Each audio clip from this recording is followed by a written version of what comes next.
আমরা চাই আপনি যেভাবে খুব সংক্ষেপে এবং ঝামেলা মুক্তভাবে আইডি কার্ড বাংলাদেশে এসে করতে পারছেন, আমরা প্রত্যেকে এভাবে করতে চাই। আমার পক্ষে খুব ইজি হয়েছে কাজটা করতে। না, আমি অস্বীকার করছি না তো, আমি স্বীকারই করছি আপনাদের সামনে। আমি গিয়ে কমপ্লেন করছি, আরে ভাই আমার নাম তারেক লিখে দিয়েছে বারেক।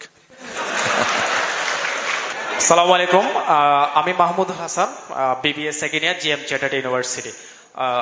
প্রিয় ভাই, আপনাকে আমাদের চট্টগ্রাম থেকে অভিনন্দন জানাচ্ছি, আপনি আমাদের চট্টগ্রাম আসছেন। আমার যে কোশ্চেনটা সেটা হচ্ছে কি, আপনি দেখলাম ছাত্রছাত্রীদেরকে নিয়ে বা শিক্ষা ব্যবস্থাকে নিয়ে খুব বেশি গুরুত্ব দিচ্ছেন। তো আমার যে দুঃখের বিষয়টা সেটা হচ্ছে কি, প্রতিটা নাগরিকের তো আপনার বার্থ সার্টিফিকেট বলেন, পাসপোর্ট বলেন এবং আইডি কার্ড পাওয়া একটা নাগরিকত্ব অধিকার, কিন্তু এই নাগরিকত্ব অধিকার পেতে আমাদেরকে যে পরিমাণ ঝামেলা পোয়াতে হয়, আমরা চাই আপনি যেভাবে খুব সংক্ষেপে এবং ঝামেলা মুক্তভাবে আইডি কার্ড বাংলাদেশে এসে করতে পারছেন, আমরা প্রত্যেকে এভাবে করতে চাই এবং প্রত্যেকের আইডি কার্ডগুলা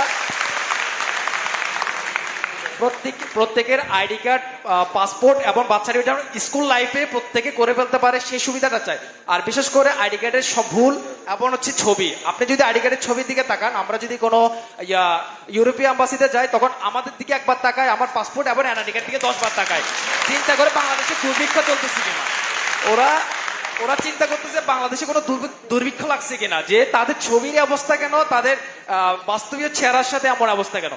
তাদের এই অদক্ষ ব্যবস্থাপনার জন্য আমাদেরকে যে ঝামেলাগুলো পোয়াতে হচ্ছে, সেই আপডেট যুগে যেখানে চায়না এবং জাপান 2050 সালের কথা চিন্তা করতেছে, আর সেখানে আমরা বাংলাদেশের মানুষ আমাদের সার্টিফিকেট, পাসপোর্ট এবং আইডি কার্ড সংশোধন করতে করতে আমাদের জীবন চলে যাচ্ছে। তো এইখানে আপডেটটা কি করবেন, আমাদেরকে একটু এই বিষয়ে একটা আপডেট করবেন। আর বিশেষ হচ্ছে বাংলাদেশে যে সমস্যাটা আমরা মেন ফেস করি সেটা হচ্ছে কি, ভেজাল মুক্ত খাবার। আর আপনি দয়া করে আপনার ক্ষমতা আসলে এই খাবারকে ভেজাল মুক্ত করার জন্য কি করবেন, যে ফরমালিন মুক্ত।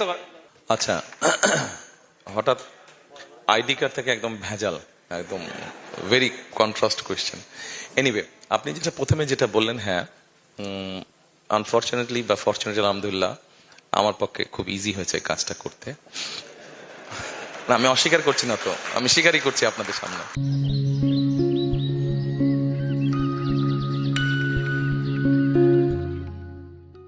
বাট এটা প্রসেসটাকে ইজি করতে হবে, আর প্রসেসটাকে ইজি করতে হলে জিনিসটাকে যত ডিজিটালাইজ করতে পারবো আমরা উইথ সাম কারেকশনস, আমার কাছে যেটা মনে হয়, তাহলে আপনি ঘরে বসেই জিনিসটাকে করতে পারবেন। পৃথিবীর বিভিন্ন দেশে যেটা সম্ভব হচ্ছে, কোথাও আপনাকে আর যেতে হচ্ছে না। আপনার কাছে যদি আপনার নিজস্ব কম্পিউটার থাকে, আপনার স্মার্টফোন থাকে, তাহলেই আপনি করে ফেলতে পারবেন কাজটা। সো আমরা পুরো সিস্টেমটাকে আমাদের যেখানে যেখানে এরার্স আছে সেগুলোকে আমরা কারেকশন করবো, বা কারেকশন করার উদ্যোগ আমাদেরকে নিতে হবে। আপনি যেটা বলেছেন, ইউ আর ভেরি রাইট, অনেককে অনেক হ্যাসেল পোহাতে হয়। আমি করে মানে আমার ওই এনআইডি কার্ড করে আসার পরে সোশ্যাল মিডিয়াতে দেখলাম কেউ একজন যোগ করে দিয়েছে যে আমি গিয়ে কমপ্লেন করছি, আরে ভাই আমার নাম তারেক লিখে দিয়েছে বারেক। আচ্ছা, তো আমার কাছে যেটা মনে হয় যে সিস্টেমটাকে আমাদের ইজি করতে হবে আর মোর ডিজিটালাইজ করতে হবে। যদি আমরা ডিজিটালাইজ করি, ইন দ্যাট কেস কারাপশন বা যেগুলো সমস্যা আছে সেগুলো অনেকাংশে কমে আসবে। এটা গেল একটা। আপনি যেটা বলেছেন ভেজালের বিষয়টা, এই বিষয়টা যদি ঠিক করতে হয় তাহলে আমাদেরকে আমাদের কনসাস ঠিক করতে হবে, এবং এটা সরকারের একার কাজ না, এটা আমার, আপনার, আমাদের সকলের কাজ।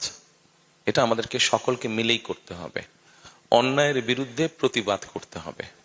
আপনি যেটা প্রিজারভেটিভের কথা বলেছেন, ফরমালিনের কথা বলেছেন, নিশ্চয়ই আপনি জানেন একটা খাবারে নর্মালি একটা সার্টেন পোর্শনের একটা প্রিজারভেশন বা প্রিজারভেটিভ দেওয়া হয়। এটা সব খাবারই দেওয়া হয়, এটা বিদেশে দেওয়া হয়। আমাদের দেশে যেটা হচ্ছে, যারা অসৎ ব্যবসায়ী তারা অতিরিক্ত বেশি দিয়ে দেয়, অথবা তাদের ধারণা নেই, এবং সেই জন্যই জিনিসটা তখন পয়জন হয়ে যায়। তো আমাদেরকে মোট কথা এই জিনিসটাকে যদি বেরিয়ে আসতে হয়, এখানে আমাদের সবাইকে এগিয়ে আসতে হবে। একটা বিষয় আমি আপনাদেরকে বলি, সেটা হচ্ছে একটা দেশ কিন্তু শুধু একটা সরকার গড়ে তুলতে পারে না, একটা দেশকে সকলে মিলে গড়ে তুলতে হয়। আপনার নিজের ফ্যামিলিতে যেগুলো রুলস, রেগুলেশন, ট্রেডিশন আছে, ঐতিহ্য আছে, শুধু কি আপনার বাবা এবং মা মিলেই কি সেটা ঠিক রাখতে পারে? না, আপনাদের প্রত্যেকের, আপনার যত ভাই বোন আছেন, আত্মীয় স্বজন আছেন, আপনাদের প্রত্যেকের পার্টিসিপেশনই কিন্তু আপনার ফ্যামিলির ট্রেডিশন বা ঐতিহ্য বা যা রুলস রেগুলেশন আছে সেগুলো আপনারা ঠিক রাখেন। কাজে আমাদের সকলকে মিলে করতে হবে। আমাদের বিভিন্ন বিষয়ে ডিফারেন্স অফ ওপিনিয়ন থাকতে পারে, আমরা আলোচনা করব, কিন্তু ভেজাল এটাতে তো কোনো ডিফারেন্স ওপিনিয়ন নাই। আমরা সবাই নির্ভেজাল খাদ্য খেতে চাই, এরপরে তো কারো কোনো মতামত, এখানে রাজনৈতিক কোনো ডিবেট নেই, এটা একটা নর্মাল ব্যাপার, প্রত্যেক মানুষের চাহিদা। কাজে এরকম যেগুলো বিষয় আছে এখানে সকলকে এগিয়ে আসতে হবে।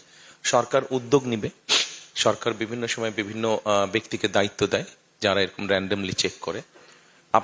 আপনাদের মতন ইয়াং যারা আছে তাদেরকে এগিয়ে আসতে হবে, ওই সকল ব্যক্তিদেরকে যারা সঠিকভাবে কাজ করছে তাদেরকে সহযোগিতা করা। ঠিক আছে, থ্যাংক ইউ।